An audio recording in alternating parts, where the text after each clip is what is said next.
The remains of 2 more people who died during the 9/11 attacks in 2001 have been identified as part of a decades-long effort to return them to their families.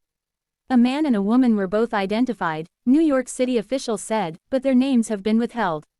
The city's medical examiner has now identified 1,649 World Trade Center victims through their remains, using DNA sequencing to test fragments from the bodies discovered in the rubble. Advancements in technology, which include increased test sensitivity and faster turnaround times, mean remains that have tested negative for identifiable DNA can now be identified.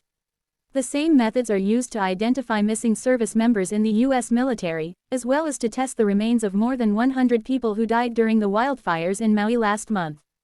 However, despite the advancements in the technology, the rate of positive identifications has slowed in recent years, with the last being 2 years ago, and then again 2 years before that.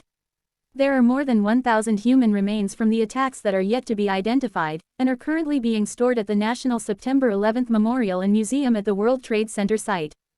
Dr. Jason Graham, the city's chief medical examiner, said officials were committed to fulfilling their solemn pledge to return the remains. Faced with the largest and most complex forensic investigation in the history of our country, we stand undaunted in our mission to use the latest advances in science to serve this promise. Monday marks 22 years since the attacks in New York, where 2 aircraft were hijacked by suicide bombers and flown into the World Trade Center's Twin Towers, killing thousands.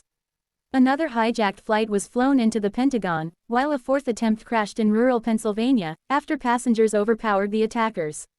It is widely accepted the attacks were carried out by terrorist group Al-Qaeda, led by Osama bin Laden.